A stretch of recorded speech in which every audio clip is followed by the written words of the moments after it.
I stared at the gavel in my hand, its weight both familiar and surreal. The nameplate on my desk read, "The Honorable Ashley Martinez," and even after 6 months on the bench, I still felt a flutter of disbelief every time I saw it. Before we jump back in, tell us where you're tuning in from, and if this story touches you, make sure you're subscribed, because tomorrow I've saved something extra special for you. But today was different.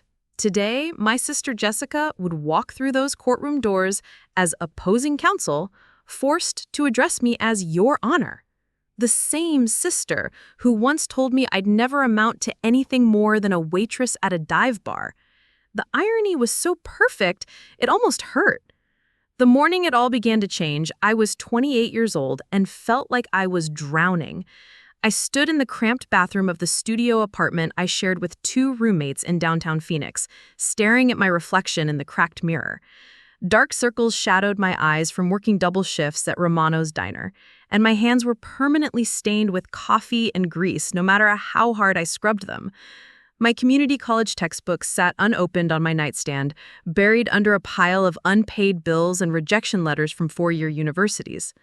I had been taking classes part-time for 3 years, trying to finish a basic business degree that felt more impossible with each passing semester.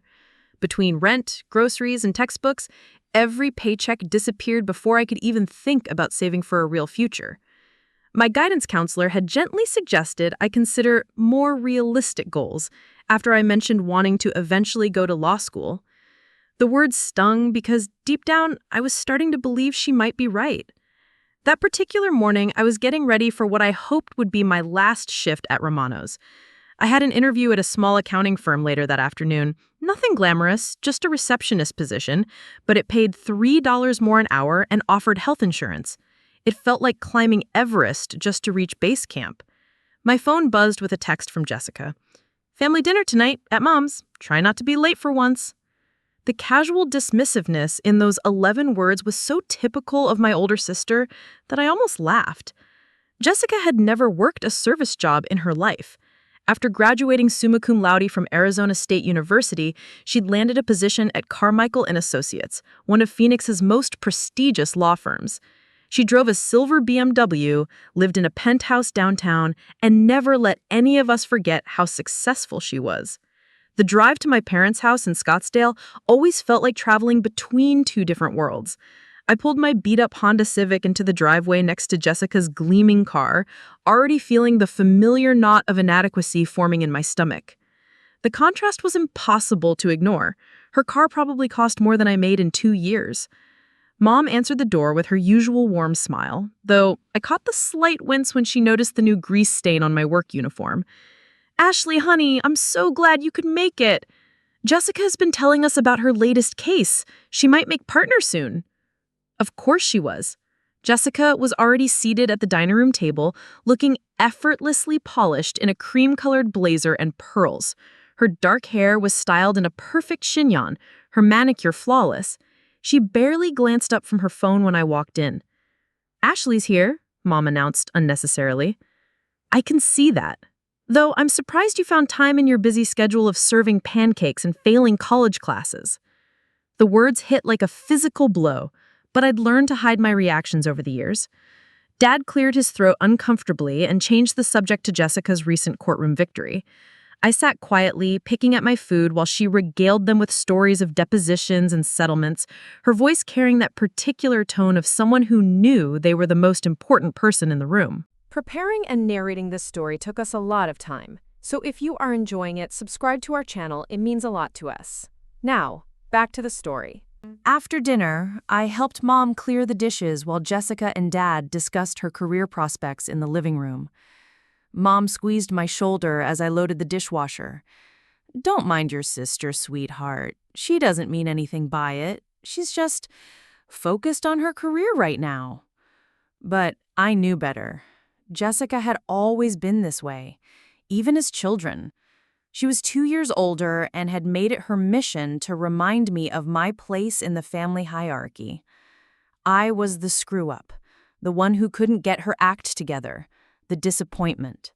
She was the golden child who could do no wrong. As I prepared to leave, Jessica cornered me in the hallway. Her expression was serious, almost concerned, which somehow made what came next even worse. "Ashley, I need to talk to you," she said, glancing toward the living room to make sure our parents couldn't hear. "This whole law school fantasy you keep talking about, you need to let it go." I blinked. "What are you talking about?" "Mom mentioned you've been looking into LSAT prep courses. It's embarrassing." She crossed her arms, her voice taking on that condescending tone I knew so well. "You can barely handle community college, and you think you can survive law school? Do you have any idea how competitive it is? How demanding?" "I know it's hard, but—" "No, Ashley, you don't know. You don't know anything about this world. I've worked my ass off to get where I am, and I'm not going to watch you make a fool of yourself and embarrass our family in the process." The casual cruelty of it took my breath away. "I'm not trying to embarrass anyone.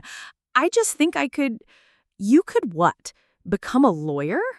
She laughed, but there was no humor in it. "Ashley, be realistic. You're 28 years old and you haven't even finished your associate's degree. You work at a diner, you live with roommates, you can't even afford to fix the dent in your car door." Each word felt like a slap.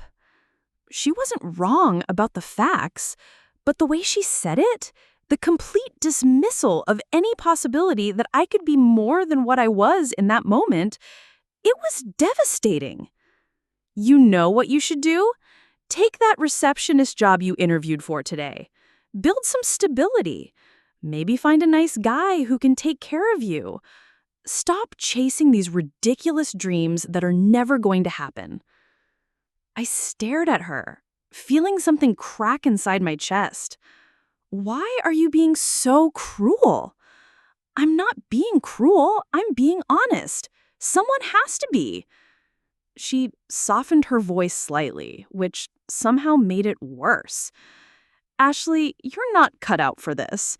Law is about intelligence, discipline, dedication. It's about being able to think 3 steps ahead and never showing weakness. You cry when customers are rude to you at the diner." That last part was true, and she knew it. Last week, an elderly man had screamed at me for bringing him regular coffee instead of decaf, and I'd locked myself in the bathroom afterward to compose myself. Jessica had somehow heard about it through our cousin who worked at the restaurant next door. She said, "I'm trying to protect you from disappointment. You'll never amount to anything more than what you are right now. And the sooner you accept that, the happier you'll be." I left that night feeling smaller than I had in years. The drive home was a blur of streetlights and tears I refused to let fall until I was safely behind my own door. My roommates were both out, so I had the apartment to myself for once. I sat on my bed, surrounded by unpaid bills and community college textbooks, and let Jessica's words replay in my mind. Maybe she was right. Maybe I was delusional to think I could be more than this. The LSAT prep book I'd bought with tip money sat unopened on my dresser, still in its plastic wrapping. It had cost $60, money I probably should have spent on groceries instead. I picked up my phone and stared at the contact information for Dr. Rachel Chen, a pre-law advisor at Arizona State University, who had agreed to meet with me about their evening program. The appointment was scheduled for next week. I started to type a cancellation message, then stopped. Something about the finality of it made me pause. If I canceled this meeting, if I returned the LSAT book and gave up on law school, what would I be left with? More years at Romano's diner? More nights coming home exhausted with nothing to show for it but aching feet and the smell of grease in my hair? More family dinners where Jessica talked about her cases while I sat silently, invisible? I thought about the receptionist job I'd interviewed for that afternoon. The manager was kind, but made it clear this was a dead-end position. No room for advancement, no opportunities for growth. Just another place to exist rather than live. For the first time since leaving my parents' house, I felt something other than defeat. It started as a tiny spark of anger, then grew into something harder and more determined. Jessica thought she knew who I was, what I was capable of. She thought she could define my limits and dictate my future. But sitting there in that cramped apartment, surrounded by the evidence of my struggles, I realized something important. She didn't get to decide what I could become. I picked up the LSAT prep book and carefully removed the plastic wrapping.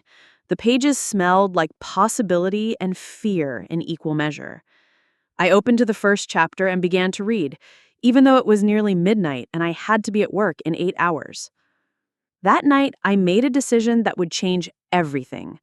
I wasn't going to let Jessica's words define me anymore. I wasn't going to accept that this is as good as my life would get. I was going to prove her wrong, not because I wanted revenge, but because I finally realized I deserved better than the life I was settling for. The next morning at Romano's, I gave my 2 weeks' notice. My manager was surprised, but understanding. "You sure about this, Ashley? That office job might not work out." But I wasn't worried about the office job anymore. I had bigger plans. Over the next few days, I threw myself into LSAT preparation with an intensity that surprised even me. I studied during my breaks at work, stayed up late reading logic games, and spent my days off at the library working through practice tests. It was harder than anything I'd ever done, but for the first time in years, I felt truly alive. Emma, my closest friend since high school, noticed the change immediately when we met for coffee. "You look different," she said, studying my face across the small table at our usual cafe. "More focused."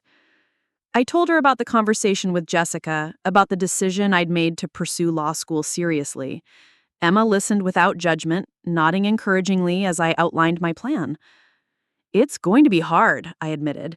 "I'll have to work full-time while taking classes, and the LSAT is brutal. Plus, I'll need to bring up my GPA significantly." "You can do this," Emma said firmly. "I've watched you handle impossible situations before. Remember when you took care of Grandma Rodriguez for 6 months while working 2 jobs? You're stronger than you think." Emma had always believed in me, even when I didn't believe in myself. Having her support meant everything as I faced what felt like an insurmountable challenge. The receptionist job turned out to be a blessing in disguise. The law firm of Peterson and Martinez was small but respected, and I found myself surrounded by legal documents and case files. The work was routine, answering phones, scheduling appointments, filing paperwork, but I absorbed everything I could about how a law practice operated. Marcus Martinez, one of the founding partners, was a soft-spoken man in his 50s who noticed my interest in the legal aspects of the job.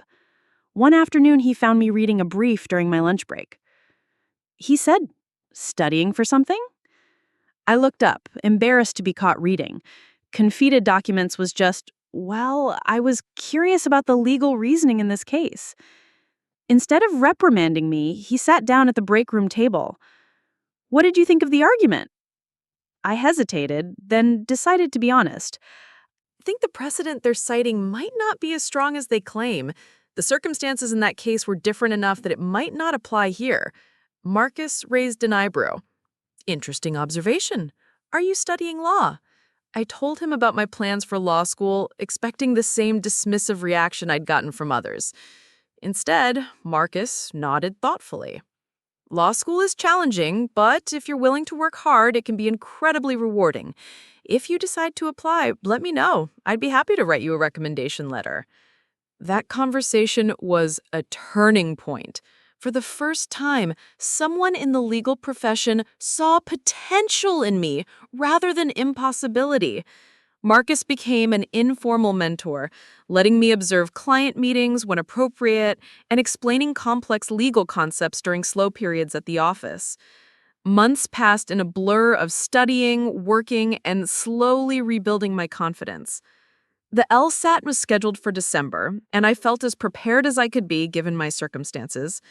I'd managed to bring my GPA up to a 3.4 by acing my remaining community college courses, and Marcus had helped me identify several law schools with strong evening programs designed for working students. Jessica, meanwhile, continued to excel at her firm. I heard updates through our parents. She'd been assigned to a high-profile corporate merger. She'd won a difficult motion hearing. She was definitely being considered for partnership. Each achievement felt like another reminder of the gap between us. But instead of discouraging me, it fueled my determination. The day I took the LSAT, Emma drove me to the testing center and waited outside for 4 hours while I wrestled with logic games and reading comprehension passages. When I emerged, mentally exhausted but oddly exhilarated, she was there with coffee and encouragement. "How do you think you did?" she asked as we drove home. "I honestly don't know," I admitted, but I gave it everything I had.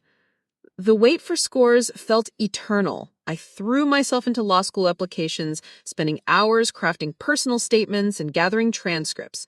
Marcus not only wrote my recommendation letter, but connected me with alumni from his law school who were willing to share their experiences and advice. When my LSAT score arrived in February, I stared at the number on my computer screen in disbelief. 168. It was higher than I dared to hope, placing me in the 95th percentile. I called Emma immediately, then Marcus, both of whom celebrated as if they'd achieved the score themselves. I didn't tell my family right away. I wanted to wait until I had more concrete news to share. Law school acceptances began arriving in March. First, Arizona State University's evening program, then University of Arizona. Finally, the email I'd been hoping for but hardly dared to expect: acceptance to Northwestern University's part-time program, one of the most prestigious evening law programs in the country. That night, I called my parents to share the news. Mom cried happy tears and immediately started planning ways to visit me in Chicago. Dad's voice was thick with pride as he told me how impressed he was with my determination. "What about Jessica?" I asked. "Is she there?" "She's here, honey. Do you want to talk to her?" Before I could answer, I heard Jessica's voice in the background. "What's Ashley so excited about?" Mom explained about law school, the LSAT score, the acceptance to Northwestern. There was a long pause before Jessica took the phone. "Ashley?" Her voice was strained, like she was struggling to process what she'd heard. "Mom says you got into Northwestern." "That's right," I said, trying to keep my voice steady. "I start in the fall." Another pause. That's... How did you even afford to take the LSAT?" The question revealed so much about how she saw me. She couldn't imagine that I might have saved money, made sacrifices, worked extra shifts to pay for test prep and application fees.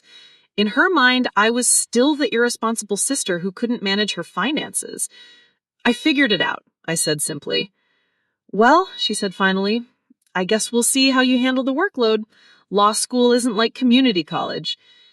Even in the face of my obvious success, she couldn't bring herself to offer genuine congratulations.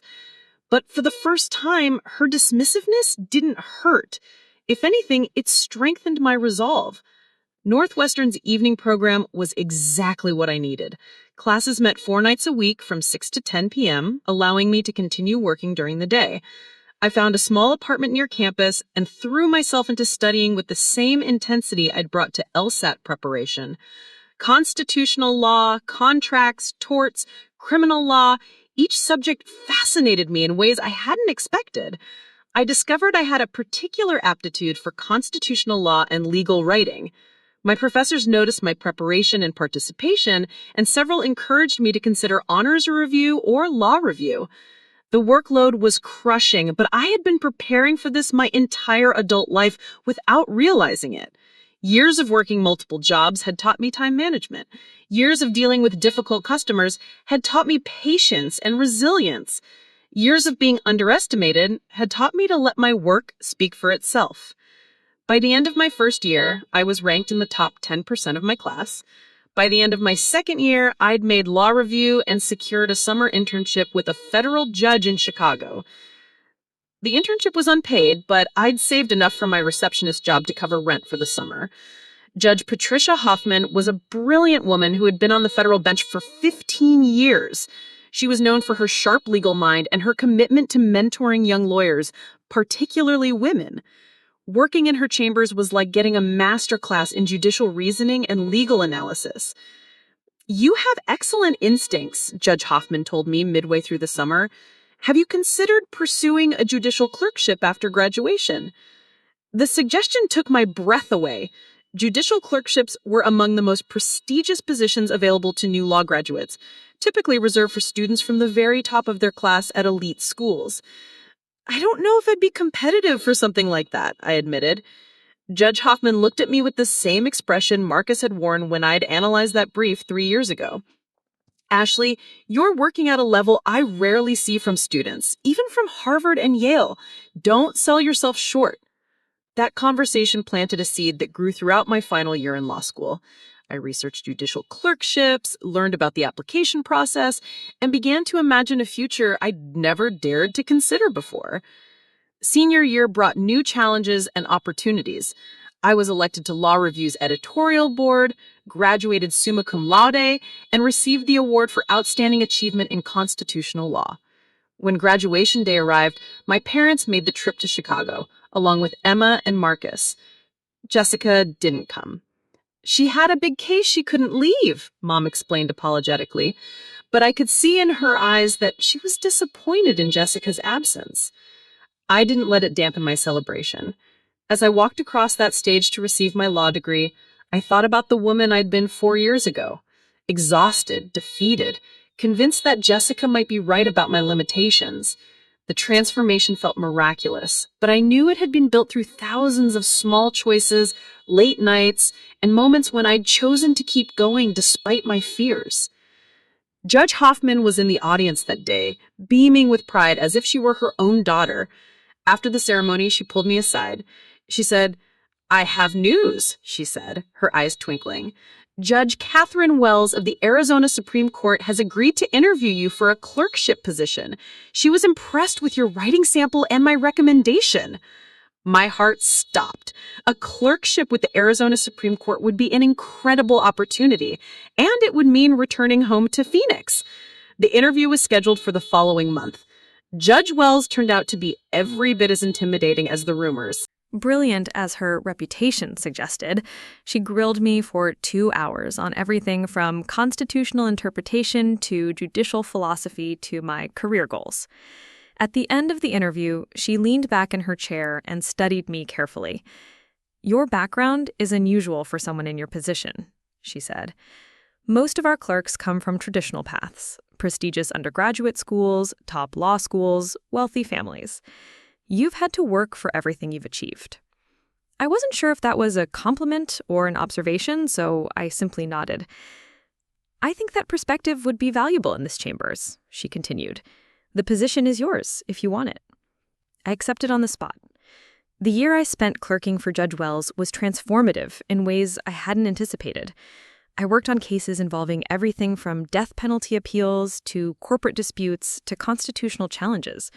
Judge Wells was demanding but fair, and she pushed me to think more deeply and write more clearly than I'd ever done before.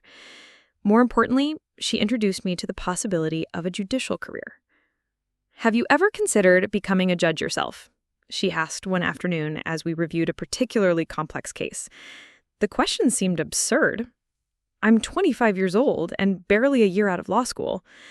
"Not now," she said with a laugh, "but eventually. You have the temperament for it.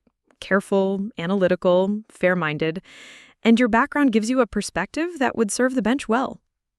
After my clerkship ended, I joined a respected litigation firm in Phoenix. The work was challenging and rewarding, and I quickly established myself as a skilled advocate. I handled everything from contract disputes to civil rights cases, building a reputation for thorough preparation and persuasive arguments. Jessica and I occasionally crossed paths at bar association events or in the courthouse, but our interactions remained cordial and distant. She'd made partner at her firm, as everyone had predicted, and seemed to view my success as an interesting anomaly rather than a genuine achievement. Years passed quickly. I tried cases, argued appeals, built a practice that I was proud of. I also started teaching as an adjunct professor at Arizona State's law school, sharing my experience with students who reminded me of myself, hungry, determined, convinced they had something to prove. When I was 35, the call came that would change everything. "Ashley, This is Governor Martinez's office. The governor would like to speak with you about a judicial appointment. A position had opened on the Maricopa County Superior Court, and my name had been recommended by several judges and attorneys. The interview process was rigorous: panels of lawyers, meetings with community leaders, extensive background checks. But when Governor Martinez offered me the appointment, I knew it was the culmination of everything I'd worked toward. Judge Ashley Martinez. The title felt surreal, even after I'd taken the oath of office. My first few months on the bench were a whirlwind of learning and adjustment. Criminal cases, family law disputes, civil trials. Each day brought new challenges and the weighty responsibility of making decisions that would affect people's lives. I'd been on the bench for about 6 months when my clerk handed me the calendar for the following week. One case immediately caught my attention: Carmichael and Associates versus Phoenix Development Corp. Jessica's firm was representing the plaintiff in a complex real estate dispute. My heart raced as I realized what this meant. Jessica would have to appear in my courtroom. She would have to address me as Your Honor. The sister who had told me I'd never amount to anything would have to stand before me and acknowledge the authority I'd earned through years of work she dismissed as impossible. I could have recused myself from the case. There was no direct conflict of interest, but the personal history would have been reason enough to step aside. But something made me hesitate. This wasn't about revenge or proving a point. This was about facing the past with the dignity I'd earned and the perspective I'd gained. The morning of the hearing, I sat in my chambers reviewing the case file. The legal issues were straightforward, and both sides had submitted well-reasoned briefs. It would be decided on the merits, as every case should be. When I took the bench, the courtroom was full of attorneys, parties, and observers. Jessica sat at the plaintiff's table with 2 associates, her back straight, her expression professional. She hadn't looked toward the bench yet. Court is now in session. The Honorable Ashley Martinez presiding, the bailiff announced. I saw the exact moment Jessica realized who was wearing the robe. Her head turned slowly toward the bench, her eyes widening as recognition set in. For just a second, her composed facade cracked, and I saw genuine shock cross her features. "Good morning," I said, my voice steady and judicial. "We're here for the matter of Carmichael and Associates versus Phoenix Development Corporation. Counsel, please state your appearances for the record." Jessica stood slowly, and for the first time in our lives, I was literally looking down at her. "Your Honor," she said, her voice tight with an emotion I couldn't quite identify. "Jessica Martinez, representing the plaintiff, Carmichael and Associates." Hearing her call me Your Honor sent a complex mix of emotions through me. Vindication, certainly, but also sadness for all the years we'd spent as adversaries instead of allies. The hearing proceeded professionally. Jessica presented her arguments competently, though I noticed she seemed less commanding than usual. When she cited case law, her voice lacked its typical confidence. When she responded to questions from the bench, she was more deferential than I'd ever seen her before. After both sides had presented their arguments, I took the matter under advisement and announced my decision would be issued within 30 days. As the courtroom cleared, Jessica lingered at the plaintiff's table, shuffling papers unnecessarily. When we were alone, except for the court reporter and bailiff, she approached the bench. "Your Honor, I had no idea you were... I mean, I knew you'd become a lawyer, but I didn't know about the judicialship." I looked down at my sister, remembering the night she told me I'd never amount to anything. She looked smaller somehow. Not physically, but diminished, in a way that had nothing to do with the height of the bench. "Congratulations," she said quietly. "This is really something." "Thank you," I replied formally. "I'll have my decision to you within the statutory timeframe." She nodded and gathered her things. As she reached the courtroom door, she turned back. "Ashley, I was wrong. About everything. I was wrong." Then she was gone, leaving me alone with the weight of vindication I'd thought I'd wanted, but found more bittersweet than satisfying. That evening, I sat in my chambers long after everyone else had gone home, thinking about the journey that had brought me to this moment. The scared, defeated woman who had believed her sister's cruel words seemed like a different person entirely, but I could still remember exactly how it felt to be her, and that memory reminded me why I'd worked so hard to become someone else. The next morning, I began writing my decision in the case. It was thorough, well-reasoned, and fair. Jessica's firm won on the merits. When I signed the order, I realized that this was the kind of justice I'd always believed in. Not revenge or personal vindication, but careful analysis leading to the right result, regardless of personal feelings. 3 weeks later, I received an invitation to Jessica's engagement party. Inside the envelope was a handwritten note. Ashley, I would be honored if you could attend. I have so much I want to say to you. With love and respect, Jessica. I looked at the invitation for a long time, thinking about forgiveness and family and the woman I'd become. Then I called my clerk and asked her to add the party to my calendar. Sometimes the greatest victory isn't proving someone wrong. It's becoming the person who no longer cares. Needs their validation to know your own worth. The engagement party was held at the Phoenix Country Club, the same venue where Jessica had attended countless networking events throughout her career. As I pulled into the circular driveway, memories flooded back of all the times she had described these gatherings to our parents, emphasizing how important it was to be seen with the right people in the right places. Tonight, I was one of those people.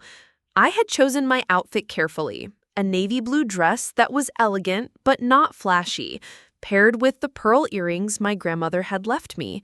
As a judge, I have learned the importance of commanding respect through presence rather than ostentation. The woman who once worried about affording a new outfit for a job interview now dressed with the quiet confidence of someone who belonged in any room she entered.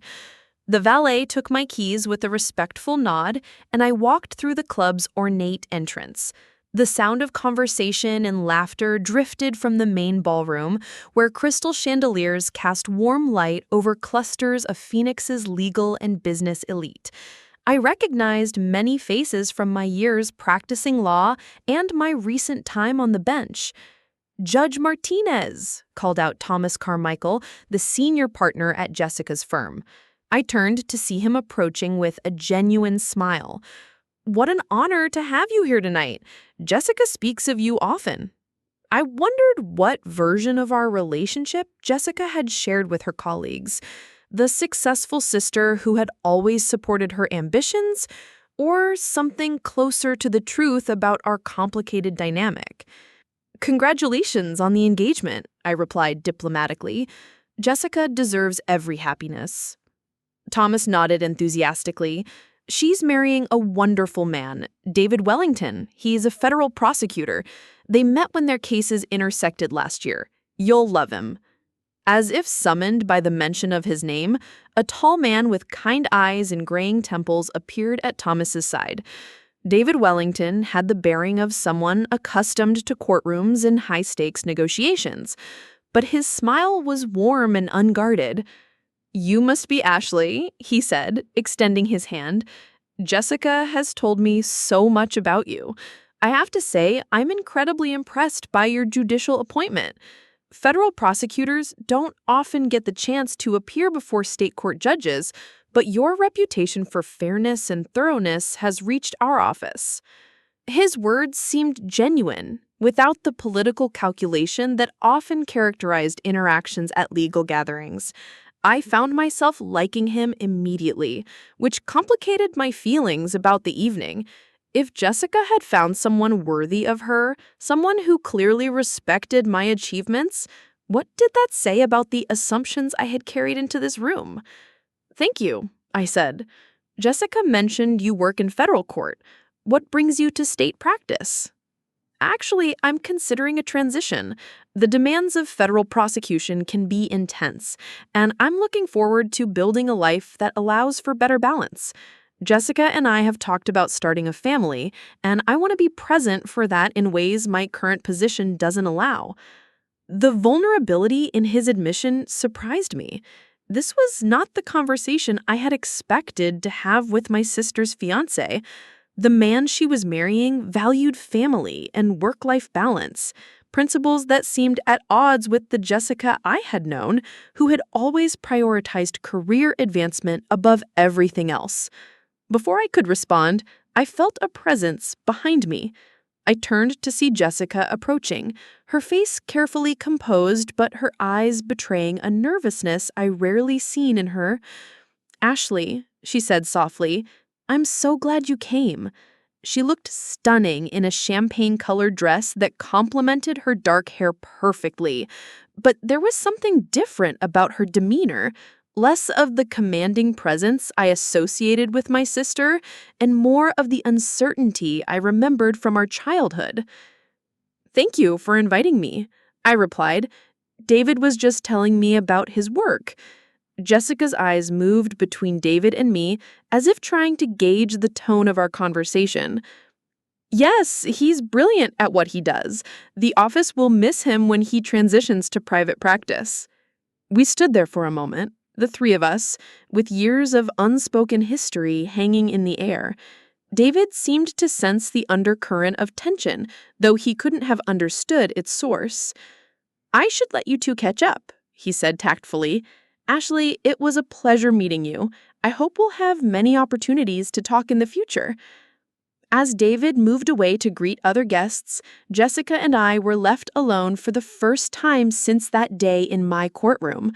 She twisted her engagement ring nervously, a gesture that reminded me of the girl she had been before confidence and success had hardened her edges. "You look beautiful," she said finally. "Judicial robes suit you, but I have to say you wear success well even in civilian clothes." The compliment felt genuine, but I could hear the effort it took for her to say it. Jessica had never been comfortable acknowledging my achievements, and tonight seemed to be testing every social skill she had developed in her legal career. "Thank you," I said simply. "David seems like a wonderful man. I'm happy for you." Jessica's smile was the first genuinely warm expression I had seen from her in years. "He really is. He sees the world differently than I do, which has been good for me. He's taught me to slow down, to appreciate things I used to overlook." I found myself genuinely curious about this version of my sister. "What kinds of things?" "Small moments, mostly. Saturday morning coffee without checking emails, taking walks without talking about work. He has this way of being present that I never learned growing up." She paused, looking directly at me. "I think you would have learned it naturally if I hadn't spent so many years telling you that ambition was the only thing that mattered." The admission hung between us like a bridge neither of us were sure we should cross. I had prepared myself for this evening by building emotional walls, but Jessica's unexpected vulnerability was dismantling them faster than I could rebuild them. She continued, "I've had a lot of time to think since that day in your courtroom, about the things I said to you, about the way I treated your dreams. I told myself I was protecting you from disappointment, but that wasn't true." I waited, sensing she had more to say. "I was protecting myself," she admitted, "from the possibility that you might succeed in ways I never could, that you might find happiness and fulfillment that had nothing to do with the metrics I had always used to measure worth." The honesty in her voice was startling. This was not the Jessica I had known, the one who never admitted weakness or uncertainty, who treated every conversation like a negotiation to be won. "When I saw you on that bench, wearing those robes, commanding that courtroom with such natural authority, I realized that everything I had told myself about your limitations was really about my own fears. I was afraid that if you succeeded, it would somehow diminish what I had accomplished, as if there was only room for one of us to be extraordinary." I felt tears threatening at the corners of my eyes, but I blinked them back. Years of judicial training had taught me to maintain composure even in emotionally charged situations. "Jessica," I began, but she held up her hand. "Please, let me finish. I need to say this." She took a deep breath. "When David and I started talking about our future, about the kind of life we wanted to build together, I realized that I had spent so many years focused on competition that I had forgotten about connection. I had a sister who was intelligent, determined, and capable of extraordinary things, and instead of celebrating that, I tried to diminish it because I was threatened by it." The music from the band seemed to fade into the background as Jessica's words settled between us. Around us, the party continued, lawyers and judges and business leaders laughing and networking and celebrating. But in our small bubble of conversation, something fundamental was shifting. "I don't expect forgiveness," Jessica said quietly. "I know I said things that can't be unsaid, and I know I hurt you in ways that probably shaped how you saw yourself for years. But I want you to know that seeing what you've become, the judge you are, the woman you've grown into, it's made me proud in ways I didn't know were possible." I studied my sister's face, looking for any trace of the calculation or manipulation that had characterized so many of our interactions over the years. Instead, I saw genuine remorse and something I had never expected to see from Jessica: respect. "Do you remember," I said slowly, "when we were kids and you used to help me with my homework?" Jessica looked surprised by the change of subject. "Vaguely. You're talking about before high school, right? Before I became—" She trailed off. "Before he became afraid that helping me succeed might somehow hurt your chances," I finished. "You were patient with me then. You explained things in ways that made sense. You celebrated when I finally understood a concept I had been struggling with." "I had forgotten about that," Jessica admitted. "I never did. Those memories sustained me through law school, through the bar exam, through my first years of practice. Even when your words were telling me I wasn't capable, I remember that there was a time when you believed I could learn anything if I worked hard enough." Jessica's eyes filled with tears that she didn't try to hide. "God, Ashley, what happened to us? When did I become so cruel?" "You became successful," I said gently, "and you convinced yourself that success was a zero-sum game, that lifting me up would somehow pull you down. But that's not how it works, is it? Your success doesn't take anything away from mine. If anything, it adds to it. Having a sister who's a judge, who earned her position through merit and hard work, that reflects well on our whole family." I nodded. "Success is not pie, Jessica. There's not a limited amount to go around. We can both be extraordinary without it diminishing either of us." The music shifted to something slower, and couples began moving toward the small dance floor that had been set up near the band. David caught Jessica's eye from across the room and smiled, clearly waiting for an appropriate moment to reclaim his fiancée. "He's waiting for you," I observed. Jessica glanced toward David, then back at me. "There's something else I need to tell you about the wedding." I waited. "David and I have been talking about the ceremony, about who we want standing with us. I know I have no right to ask this, given our history, but I would be honored if you would be my maid of honor." The request took my breath away.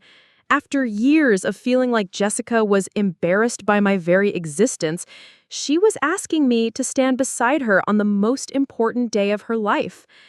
"Jessica, You don't have to answer now," she said quickly. "I know it's a lot to ask. I know I haven't been the sister you deserved, and I know there's a lot of work we need to do to rebuild what I broke between us. But I want to try, if you're willing." I looked at my sister, really looked at her, and saw something I had never noticed before. The sharp edges that had defined her for so long seemed softer. The constant tension she had carried in her shoulders was gone. Whatever David had brought into her life, whatever growth she had done in preparation for marriage, it had changed her in fundamental ways. "I'll think about it," I said finally. The relief on Jessica's face was unmistakable. That's more than I had any right to hope for. David appeared at Jessica's side, his timing perfect, as always. "Ladies, I'm sorry to interrupt, but I believe this next song is our first dance as an engaged couple." Jessica turned to him with a smile that transformed her entire face. Whatever walls she had built around her heart over the years, David had clearly found a way through them. "Save me a dance later?" she asked. "Of course," I replied. I watched them move onto the dance floor, noting how naturally they fit together. David's hand rested protectively on Jessica's back, while she relaxed into his arms in a way I had never seen her relax with anyone. They looked happy together, genuinely happy, and I found myself hoping that this relationship would continue to bring out the best in my sister. Marcus Martinez appeared at my elbow, holding 2 glasses of champagne. I had invited him to the party as my guest, feeling that I owed so much of my success to his early encouragement and mentorship. That looked like an intense conversation, he observed, handing me a fresh glass. It was, I admitted. Jessica and I have a complicated history. All siblings do, to some extent, but you've both turned out pretty well, I'd say. A senior associate at one of the city's top firms and a superior court judge, your parents must be very proud. I laughed. They are, though I think they're still trying to figure out how 2 daughters from the same family ended up on such different paths for so long. Different paths, maybe, but the same destination, Marcus pointed out. You're both in positions where you can make a real difference in people's lives. That says something about how you were raised, regardless of the detours along the way. I had never thought about it that way, but Marcus was right. Despite our years of competition and conflict, both Jessica and I had chosen careers dedicated to justice and advocacy. Perhaps we were more alike than either of us had been willing to admit. The evening continued with the comfortable rhythm of a successful social gathering. I found myself in conversations with colleagues, former classmates, and old friends who had heard about my judicial appointment. The legal community in Phoenix was celebrating one of their own, and I felt embraced by people who had watched my journey from struggling law student to respected judge. Near the end of the evening, as guests began to drift toward the exit, Jessica approached me one final time. She had changed from her formal dress into something more comfortable, and her hair was slightly dishembled from dancing. "Thank you for coming tonight," she said. "It meant more to me than you'll ever know." "Thank you for inviting me. And for what you said earlier. I know that couldn't have been easy." Jessica nodded. "I've spent a lot of years making things harder than they needed to be. David is teaching me that some things in life are actually supposed to be simple, like loving your family and being proud of their accomplishments." I hugged my sister then, perhaps the first genuine embrace we had shared since childhood. She felt smaller in my arms than I remembered, more fragile, and I realized that the intimidating figure that had loomed so large in my mind for so many years was just another person trying to figure out how to live a meaningful life. "I'll call you next week," Jessica said as we separated. "About the wedding, but also just to talk. I'd like to try being sisters again, if you're willing." "I'd like that too," I said, and meant it. As I drove home through the quiet Phoenix streets, I reflected on how dramatically my life had changed since that terrible night when Jessica had told me I would never amount to anything. The woman who had been for so many years my source of insecurity had become a source of a surprising degree of hope. Believed those words was gone, replaced by someone who knew her own worth and didn't need anyone else's validation to feel complete. But perhaps more importantly, I had learned that transformation was possible for everyone, not just me.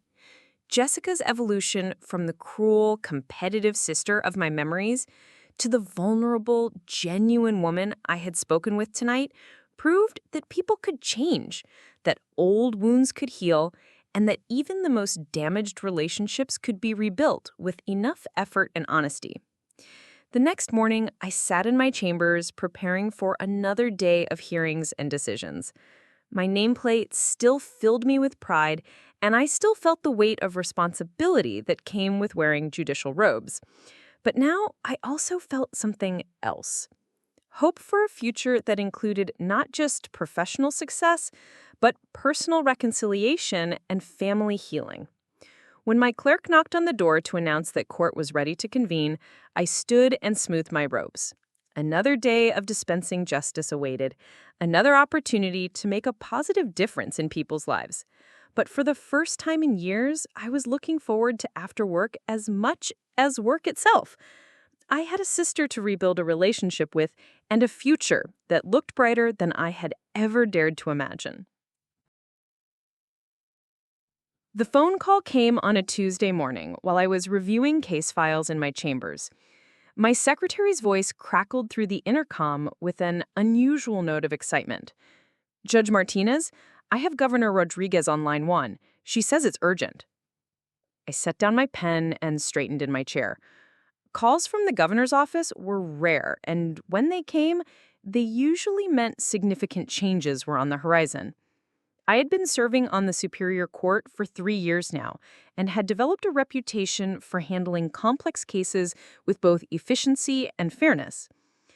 "Good morning, Governor," I said as I picked up the phone. "Ashley, thank you for taking my call. I hope I'm not interrupting anything too important."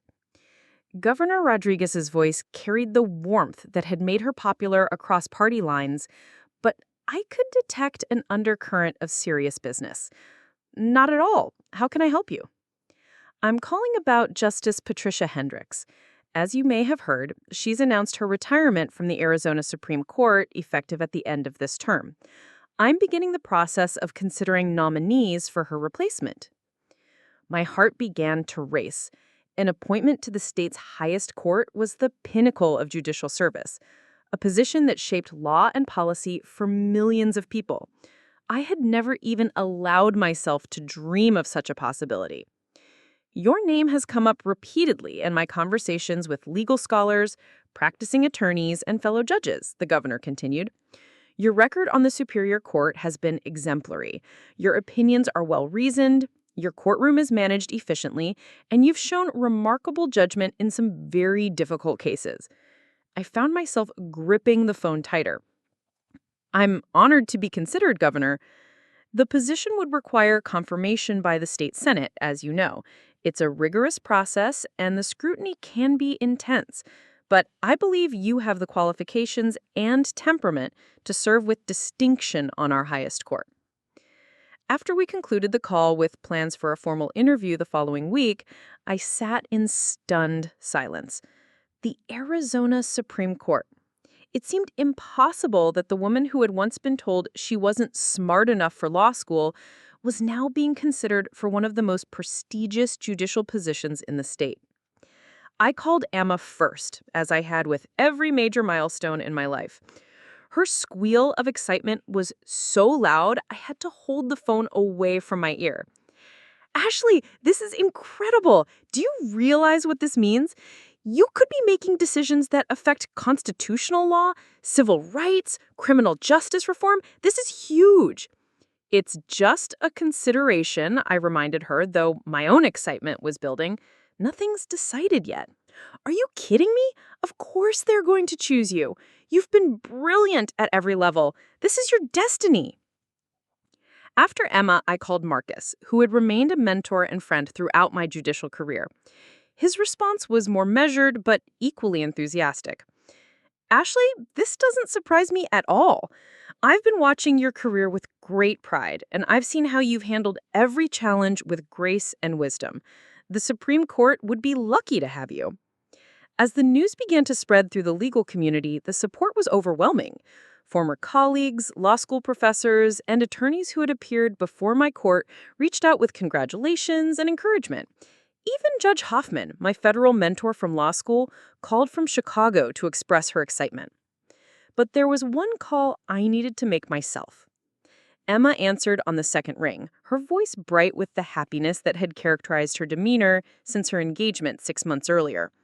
"Ashley, what a wonderful surprise! How are you?" "I'm well. Actually, I have some news I wanted to share with you personally." I told her about the governor's call, about the possibility of appointment to the state Supreme Court. There was a long pause on the other end of the line. "Ashley," said Jessica finally, her voice thick with emotion, "this is extraordinary.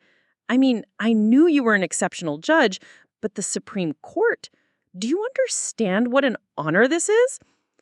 "I'm trying to process it myself," I admitted. "I'm so proud of you," Jessica said, and I could hear tears in her voice. "So incredibly proud. When I think about that awful night when I told you—" She stopped herself. "I'm just grateful every day that you didn't listen to me." Our relationship had been slowly healing since her engagement party. We had dinner together once a month, talked on the phone regularly, and Jessica had even started asking for my advice on legal matters. The sister who had once seen me as competition now seemed genuinely invested in my success. "There's something else," I said. The confirmation process will involve a lot of scrutiny. They'll interview family members, look into my background extensively. I wanted you to know in case anyone contacts you. Of course, Jessica said immediately. Whatever you need from me, whatever I can do to support your nomination, just ask. The formal interview with Governor Rodriguez took place the following Tuesday in her office at the state capitol. I had prepared extensively, reviewing constitutional law, studying recent Supreme Court decisions, and thinking deeply about my judicial philosophy. The governor's conference room was elegant but understated, with windows overlooking the Phoenix skyline. Also present were her chief of staff, the state attorney general, and 2 advisors from the Judicial Selection Committee. Judge Martinez, let's start with your perspective on the role of the state Supreme Court in our constitutional system. For the next 2 hours, we discussed everything from criminal justice reform to civil rights to the balance between state and federal authority. I found myself drawing on not just my legal education and judicial experience, but also on the perspective I had gained from my unconventional path to the bench. You bring a unique background to this consideration, the Attorney General observed. Your experience as a working-class student, your time in private practice, your work ethic, these aren't typical credentials for a Supreme Court justice. I would argue those experiences have made me a better judge, I replied. I understand what it means to struggle financially, to work multiple jobs while pursuing education, to feel like the system isn't designed for someone like you. When I see cases involving economic inequality or access to justice, I bring that perspective to my analysis. Some might argue that personal experience can create bias, one of the advisors suggested. I would argue awareness of personal experience helps prevent bias. We all bring our backgrounds to our decision-making. The difference is whether we acknowledge those influences and Work to ensure they don't override our commitment to fair application of the law. The interview concluded with Governor Rodriguez walking me to the elevator personally. "You should know," she said quietly, "that you're my top choice for this position. The formal announcement won't come for another week, but I wanted you to prepare yourself." I floated home that evening, hardly believing that my professional dreams were about to exceed even my most ambitious expectations. But the next few weeks would prove that achieving success at this level came with challenges I hadn't anticipated. The announcement of my nomination made front-page news in Arizona newspapers and was covered extensively by legal publications. Most of the coverage was positive, focusing on my record as a Superior Court judge and my potential to bring fresh perspective to the state's highest court. But not all of the reaction was supportive. 3 days after the announcement, I received a call from my old law school dean requesting a meeting. When I arrived at his office, his expression was serious.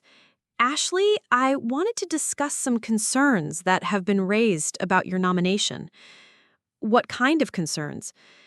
"There's a group of prominent attorneys who have questioned whether you have sufficient experience for the Supreme Court. They're pointing to the fact that you only served 3 years as a Superior Court judge before this nomination." I felt a familiar knot forming in my stomach. What are they suggesting? They're not questioning your competence directly, but they are arguing that the nomination might be premature. They've suggested that a few more years of trial court experience would better prepare you for the appellate level. I knew without asking who was leading this opposition. Harrison Blackwell, a senior partner at one of Phoenix's oldest law firms, had a reputation for blocking judicial nominees he felt didn't meet his standards of traditional preparation. He had opposed several qualified candidates over the years, particularly those who didn't come from elite backgrounds. "Have they raised specific concerns about my decisions or legal reasoning?" I asked. "No," the dean admitted. "Your judicial record is essentially spotless. This seems to be more about pedigree and conventional career progression." I left that meeting feeling deflated but determined. I had faced doubts about my qualifications before, and I had always responded by letting my work speak for itself. This would be no different. The Senate confirmation hearings were scheduled for the following month. In the weeks leading up to them, I prepared with the same intensity I had brought to every major challenge in my career. I studied every Supreme Court decision from the past decade, reviewed constitutional law precedents, and consulted with former clerks and justices about the confirmation process. Emma appointed herself as my unofficial campaign manager, organizing character references and coordinating with supporters who wanted to testify on my behalf. Marcus helped me prepare for likely questions about judicial philosophy and constitutional interpretation. But it was Jessica who surprised me the most with her support. "I want to testify at your confirmation hearing," she announced during one of our regular dinners. "Jessica, you don't need to do that. I know this could be complicated for your firm."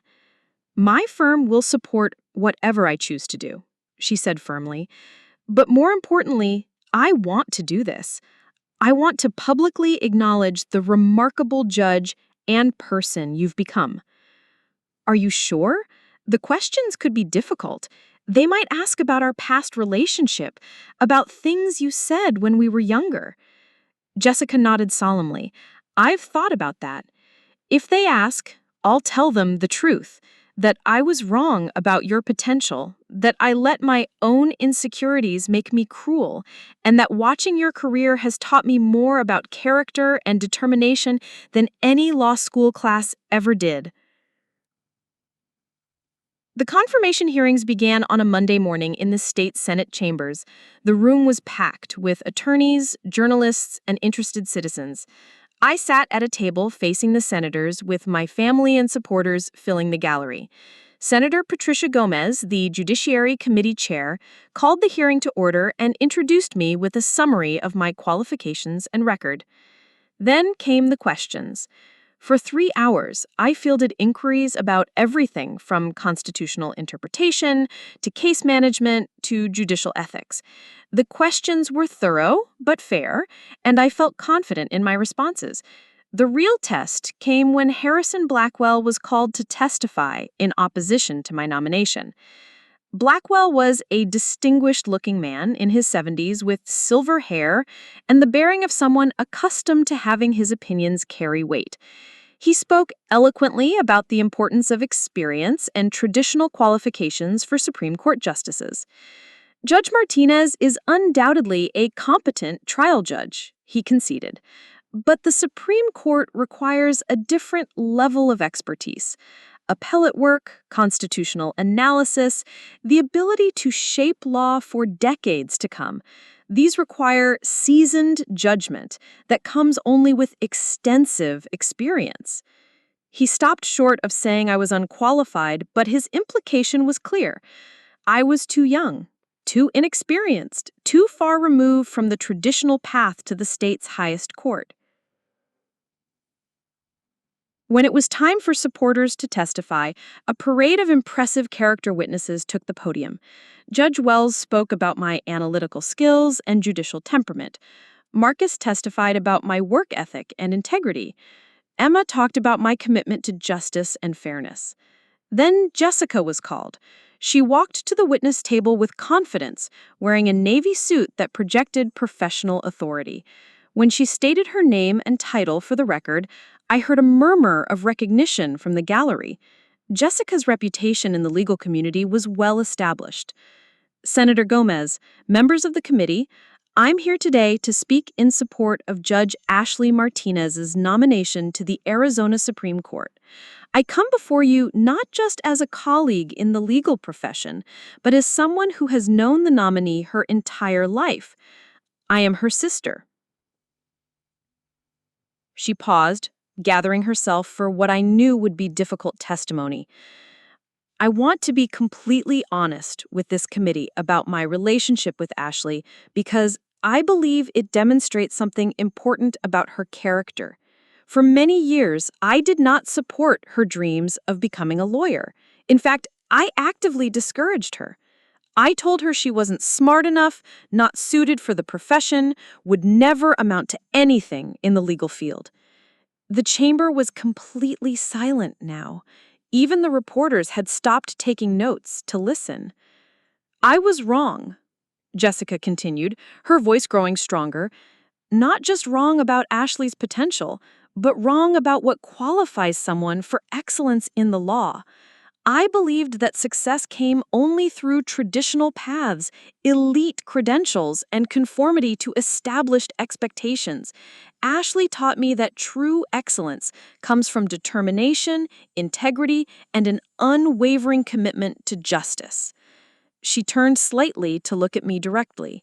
In the 3 years I've watched Ashley serve as a Superior Court judge, I've seen her handle cases with wisdom beyond her years. I've seen her treat every person in her courtroom with dignity and respect, regardless of their background or circumstances. I've seen her make difficult decisions with courage and fairness. She faced the committee again. You may hear arguments that Ashley lacks sufficient experience for the Supreme Court.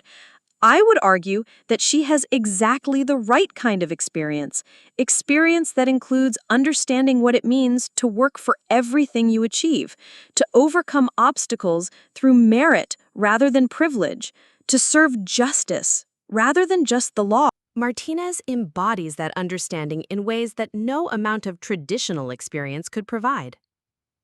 When Jessica returned to her seat, she caught my eye and smiled. In that moment, I felt the final piece of our relationship heal. The sister who had once tried to limit my dreams was now using her influence to help them come true. The committee deliberated for 2 days before voting 7-2 to recommend my confirmation to the full Senate. The final vote was 18-12, with support from both parties and opposition primarily from senators allied with Harrison Blackwell's traditional perspective. Governor Rodriguez administered the oath of office on a sunny Friday morning in December. As I raised my right hand and swore to uphold the Constitution and laws of Arizona, I thought about the journey that had brought me to this moment. From a struggling waitress who believed she might never amount to anything, to Justice Ashley Martinez of the Arizona Supreme Court. The reception afterward was held in the Capitol Rotunda, with hundreds of well-wishers offering congratulations. My parents beamed with pride as they posed for photos with their daughter, the Supreme Court Justice. Emma gave a toast that brought tears to everyone's eyes. Marcus presented me with a leather-bound copy of the Arizona Constitution inscribed with his congratulations. But it was Jessica's quiet words, spoken privately as the reception wound down, that meant the most. I used to think success was about proving you were better than other people, she said. You taught me that real success is about becoming the best version of yourself and then using that to lift others up. She paused, looking around the rotunda filled with people celebrating my achievement. Thank you for not listening to me all those years ago. Thank you for believing in yourself when I couldn't. And thank you for showing me what it really means to amount to something. As I looked around at the celebration, at the family and friends who had supported my journey, at the colleagues who now addressed me as Justice Martinez, I realized that my sister had been wrong about more than just my potential. Success wasn't a zero-sum game where one person's achievement diminished another's. My elevation to the Supreme Court hadn't taken anything away from Jessica's accomplishments. If anything, it had inspired her to become a more generous and supportive person herself. The scared young woman who had once believed she might never amount to anything was gone forever. In her place stood someone ready to shape the law for the benefit of all citizens, someone who understood that justice meant ensuring everyone had the opportunity to reach their own potential, regardless of where they started or who believed in them along the way. 2 years into my tenure on the Arizona Supreme Court, I faced the case that would define not only my judicial legacy, but also complete the transformation that had begun so many years ago in that cramped studio apartment. The case file that landed on my desk carried the innocuous title, State of Arizona versus Martinez, but the implications would reach far beyond the courtroom. The defendant was Maria Elena Martinez, a 26-year-old single mother who had been charged with felony drug possession after police found a small amount of methamphetamine in her car during a traffic stop. Under Arizona's harsh mandatory minimum sentencing laws, she faced 3 to 5 years in prison, despite having no prior criminal record and evidence suggesting the drugs belonged to her abusive ex-boyfriend. What made this case particularly significant was that it had become a rallying point for criminal justice reform advocates. Maria's story had captured media attention because it highlighted how mandatory minimum sentences disproportionately affected women, minorities, and people struggling with poverty and domestic violence. The case had wound its way through the lower courts, with each level of appeals creating more public scrutiny. As I read through the case materials, I saw myself reflected in Maria's circumstances in ways that were both painful and illuminating. She had been working 2 minimum-wage jobs to support her infant daughter while taking night classes at a community college, trying to build a better life despite overwhelming obstacles. Her ex-boyfriend had been controlling and manipulative, using her car without permission, and apparently leaving drugs behind after one of their confrontations. The legal question before our court was whether Arizona's mandatory minimum sentencing statute violated the state constitution's prohibition against cruel and unusual punishment when applied to first-time offenders in cases involving domestic violence and economic coercion. It was exactly the kind of complex constitutional issue that required balancing competing interests, public safety and deterrence, versus proportionality and individual circumstances. During our initial conference to discuss the case, the philosophical divisions among my fellow justices became immediately apparent. Chief Justice Thompson, a conservative appointee with 30 years on the bench, argued for a narrow interpretation that would uphold the mandatory minimum. "The legislature has spoken clearly on this issue," he stated during our private deliberations. "They determined that drug crimes require serious consequences, regardless of individual circumstances. It's not our role to second-guess those policy decisions." Justice Karen Williams, the court's most liberal member and a champion of criminal justice reform, took the opposite position. "We have a constitutional obligation to ensure that punishments fit the crime," she argued. "Sending a first-time offender to prison for years because of drugs that may not have even belonged to her violates basic principles of proportionality." As the newest member of the court, I listened carefully to the debate while reviewing the constitutional precedents and considering how my own experiences might inform my analysis. The other justices would be watching my position closely, as I was likely to be the deciding vote in what appeared to be a 3-3 split. That evening, I stayed late in my chambers, reading through the trial transcripts and appellate briefs. Maria Martinez's story reminded me painfully of my own struggles as a young woman trying to build a future while facing seemingly impossible obstacles. But unlike me, she hadn't had the luxury of supportive friends or mentors to help her navigate those challenges. Instead, she had encountered a system that seemed designed to punish poverty and vulnerability rather than address their root causes. I thought about the waitressing job that had barely paid my bills, the studio apartment I'd shared with roommates, the nights I'd fallen asleep over textbooks while worrying about rent money. The main difference between Maria's situation and my own was luck. I had never been in a car when someone else left drugs behind, never been caught in circumstances that could have derailed my dreams through no fault of my own. The next morning brought an unexpected visitor to my chambers. Jessica had requested a meeting, something she had never done since my appointment to the Supreme Court. She understood the importance of maintaining appropriate boundaries between our personal relationship and my judicial responsibilities. "I hope you don't mind me coming by," she said, as she settled into the chair across from my desk. "I know you can't discuss pending cases, but I wanted to talk to you about something related to the Martinez case." I raised an eyebrow. "Jessica, you know I can't." "I'm not here to lobby you or influence your decision," she interrupted. "I'm here because I've been working with Maria Martinez's family on a pro bono basis, helping them navigate the media attention and prepare for whatever the court decides." This was news to me. Jessica's firm typically handled corporate litigation and white-collar defense, not criminal appeals or family advocacy. "Since when do you take criminal cases?" I asked. Jessica smiled, but there was something serious in her expression. "Since I realized that the legal profession needs people Understand what it's like to struggle, what it's like to feel like the system isn't designed for someone like you. I guess you could say you inspired me to think differently about how I use my legal skills. She leaned forward in her chair. I can't tell you how to rule on this case, and I wouldn't want to. But I can tell you that working with Maria's family has reminded me of something important. Sometimes the law needs to be interpreted by people who remember what it feels like to be vulnerable. After Jessica left, I spent the rest of the day researching constitutional precedents and reviewing sentencing data. The statistics were troubling.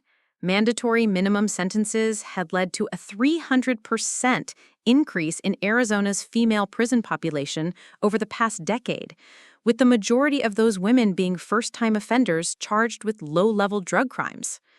Many were mothers whose children entered foster care while they served lengthy sentences, creating cycles of family disruption and economic hardship.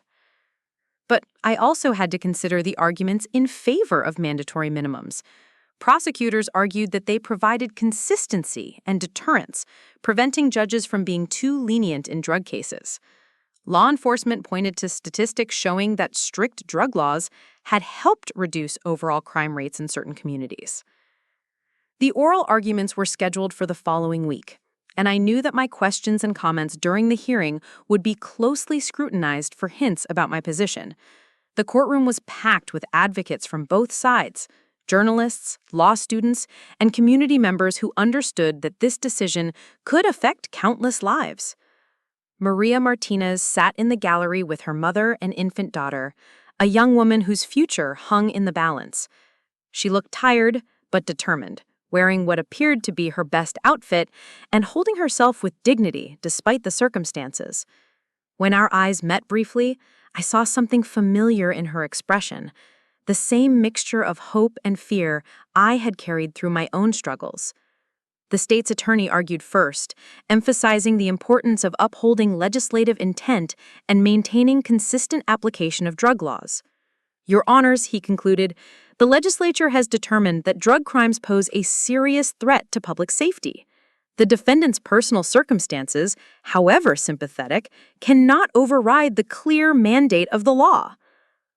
Maria's attorney, a young public defender named Carlos Restrepo, presented a passionate argument about constitutional proportionality and the human cost of rigid sentencing guidelines. This court has an obligation to ensure that punishment fits the crime, he argued. Sending Miss Martinez to prison for years because of drugs that evidence suggests belonged to her abuser would violate both the letter and spirit of our constitutional protections. During the questioning period, I pressed both sides on the constitutional issues, while being careful not to reveal my position. When I asked the prosecutor about the lack of evidence that Maria had knowledge of the drug's presence, he acknowledged that the case relied heavily on constructive possession theory. When I questioned the defense about alternative approaches to addressing drug crimes, Mr. Restrepo outlined several treatment and rehabilitation programs that had proven more effective than incarceration. The deliberations that followed were intense and sometimes heated. Chief Justice Thompson remained firm in his position that courts should not substitute their judgment for legislative policy decisions. Justice Williams argued equally forcefully that constitutional protections required judicial oversight of disproportionate sentences. Justice Patricia Chen, usually a moderate voice, expressed concerns about the precedent our decision might set. If we invalidate mandatory minimums in this case, won't that open the door to challenges in every drug case? Where do we draw the line? Justice Robert Davis, another conservative member, worried about the message our ruling would send to law enforcement and prosecutors. We need to consider how our ruling will affect the state's ability to prosecute drug crimes effectively. Justice Williams countered that effectiveness should be measured by outcomes, not just the severity of sentences. Locking up first-time offenders like Maria Martinez doesn't make our communities safer. It destroys families and perpetuates cycles of poverty and disadvantage. As the deliberations continued over several days, I found myself crafting an opinion that tried to balance these competing concerns while staying true to constitutional principles. I spent long hours researching similar cases from other jurisdictions, studying the empirical evidence about sentencing effectiveness, and considering how to write an opinion that would provide clear guidance for future cases. The breakthrough came when I realized that the constitutional analysis didn't require us to eliminate mandatory minimums entirely, but rather to create an exception for cases involving domestic violence and economic coercion. This approach would address the most egregious applications of the law while preserving its general deterrent effect. I shared my draft opinion with my law clerks, brilliant recent graduates, who helped refine the legal reasoning and ensure that every argument was thoroughly supported by precedent and constitutional text. The opinion traced the history of proportionality requirements in criminal sentencing, analyzed comparative data from other states, and established a framework for identifying cases where mandatory minimums might violate constitutional protections. The key passage of my opinion read, "While we recognize the legislature's authority to establish criminal penalties, the Constitution requires that those penalties bear a reasonable relationship to the gravity of the offense and the culpability of the offender. When mandatory minimums are applied mechanically, without regard to circumstances involving domestic violence, economic coercion, or other factors that diminish culpability, they may cross the line from legitimate punishment into cruel and unusual territory." Justice Williams joined my opinion immediately, creating a potential majority if I could persuade one more colleague. After several more discussions and revision, Justice Chen agreed to join a modified version that included additional safeguards to prevent abuse of the exception. The decision was announced on a Thursday morning in March. As I read the majority opinion from the bench, I could see the relief and joy on Maria Martinez's face. The ruling didn't guarantee her freedom. The case would be remanded to the trial court for resentencing under new guidelines, but it meant she would likely receive probation and drug treatment rather than years in prison. More importantly, the decision would affect thousands of future cases involving similar circumstances. Our ruling established that Arizona courts must consider factors like domestic violence and economic coercion when applying mandatory minimum sentences, creating space for judicial discretion in the most egregious cases. The reaction to the decision was swift and polarized.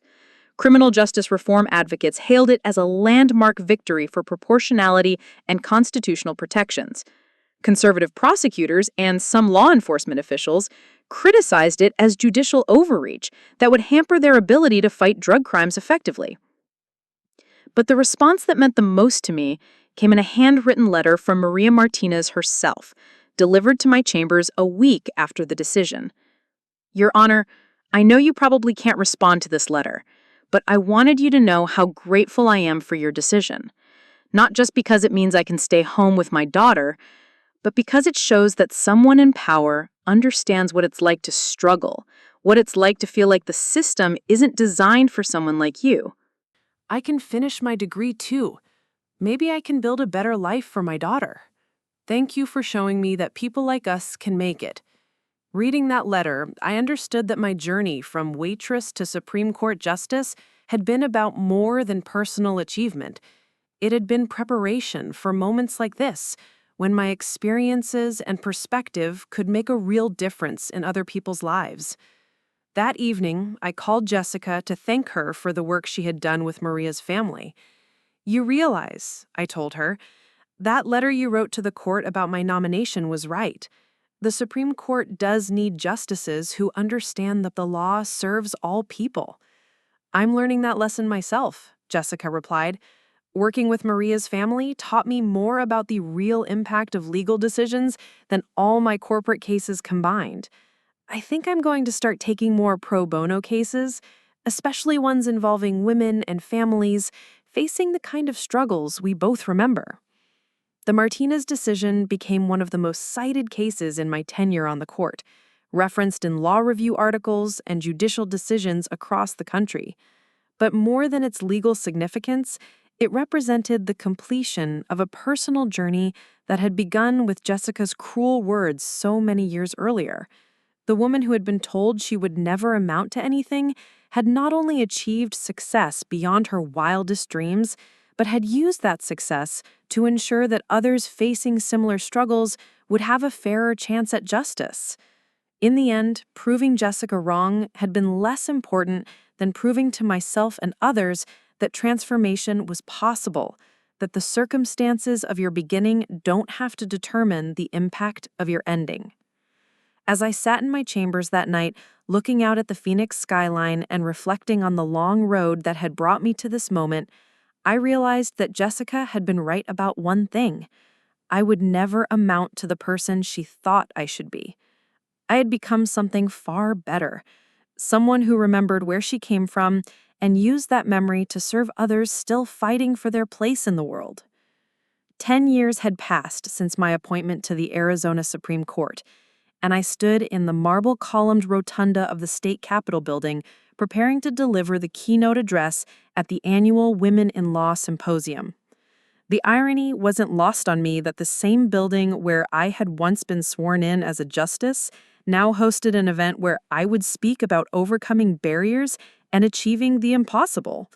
The audience consisted of law students, young attorneys, and established professionals, many of whom carried the same dreams and uncertainties I had once harbored.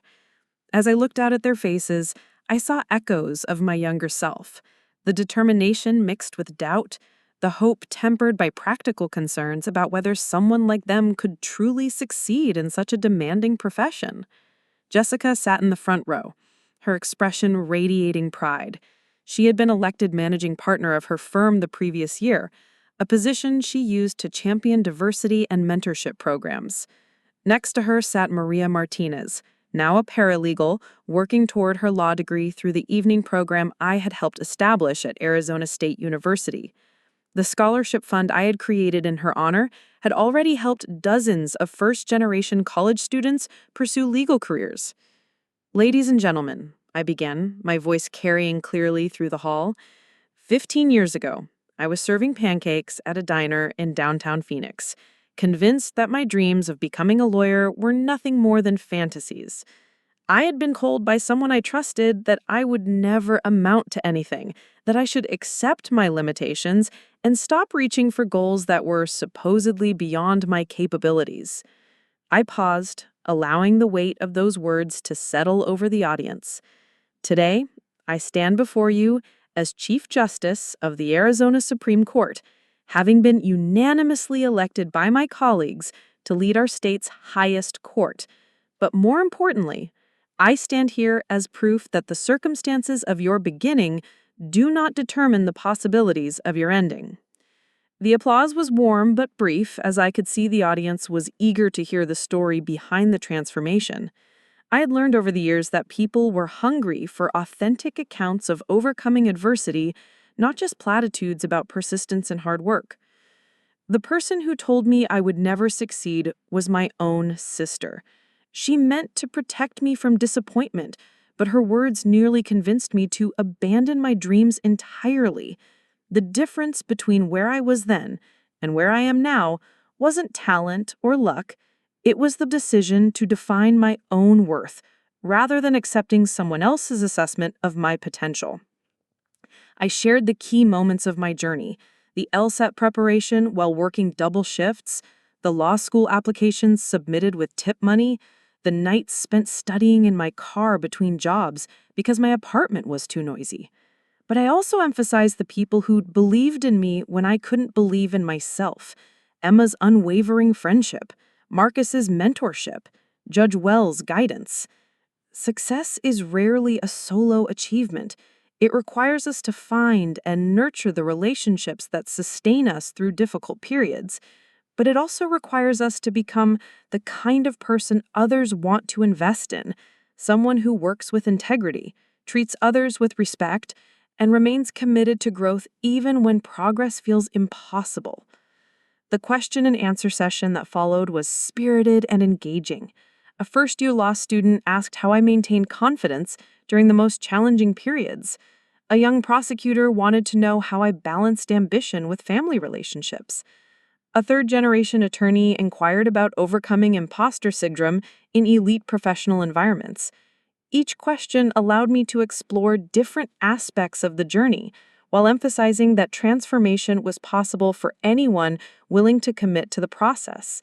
I spoke about the importance of viewing setbacks as information rather than verdicts, about the power of consistent daily actions over dramatic gestures, about the necessity of forgiving both others and yourself for past mistakes. After the formal program ended, I lingered to speak individually with attendees who approached the podium. Many shared their own stories of doubt and determination, and I was struck by how universal the theme seemed to be. Whether someone was struggling with family expectations, financial constraints, or self-confidence issues, the fundamental challenge remained the same: learning to believe in possibilities that others couldn't see. Jessica waited until the crowd had dispersed before approaching me for a private moment. She had tears in her eyes as she reached out to embrace me. I've heard you speak publicly before, but tonight felt different, more personal. I hope you know how proud I am of who you've become and how grateful I am that you didn't let my fears limit your future. Your story became part of my story, I replied. The sister who once tried to protect me from disappointment is now one of my strongest advocates. That transformation in our relationship has been just as meaningful as any professional achievement. We were interrupted by Maria Martinez, who had been waiting respectfully nearby.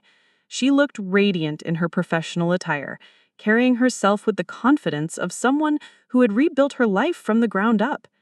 "Chief Justice Martinez," she said formally, then smiled. "I wanted to thank you again for creating the scholarship program. I graduate next month, and I've already been offered a position with the Public Defender's Office. You earned that position through your own hard work. The scholarship just removed some barriers. Your talent and dedication did the rest." Maria's success represented something larger than individual achievement. She embodied the principle that justice Requires not just fair application of existing laws, but also efforts to ensure that everyone has genuine opportunities to participate in the legal system. The scholarship program, the mentorship initiatives, the criminal justice reforms I had championed, all were ways of expanding access to the profession that had transformed my own life. As we left the Capitol building together, Jessica, Maria, and I walked through the downtown Phoenix streets where my journey had begun. We passed the building that had once housed Romano's diner, now converted into a trendy cafe. The sight triggered a flood of memories. The exhaustion, the uncertainty, the nights when I had wondered whether I was fooling myself about my potential. "Do you ever miss it?" Jessica asked, following my gaze. "The simplicity of that life before all the pressure and responsibility?" I considered the question carefully. "I miss the person I was becoming during that time," I said finally. The woman who was learning to fight for herself, who was discovering that she was stronger than she had ever imagined. But I don't miss the limitations that others tried to place on my future. We parted ways at the parking garage, but not before making plans for our monthly dinner. These regular gatherings had become sacred time for our rebuilt relationship, opportunities to celebrate each other's successes and provide support during challenging periods. Driving home through the Phoenix night, I reflected on how completely my life had changed since that devastating conversation when Jessica had told me I would never amount to anything. The scared woman who had believed those words was gone, replaced by someone who used her position to ensure that others facing similar struggles would find more open doors and fewer barriers. The next morning brought the usual stack of case files and administrative responsibilities that came with leading the state's highest court. But it also brought a letter from a law student in Tucson who had attended the previous night's event virtually. She wrote about her own struggles with self-doubt and family pressure, and how my remarks had convinced her to continue pursuing her legal education despite the obstacles. Reading her letter, I understood once again that my transformation from waitress to Chief Justice had been about more than personal vindication.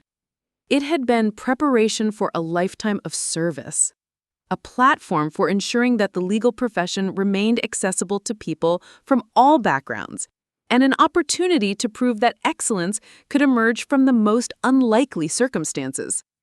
As I prepared for another day of shaping law and dispensing justice, I thought about the young woman who had once stood in front of a cracked mirror, convinced that her dreams were impossible.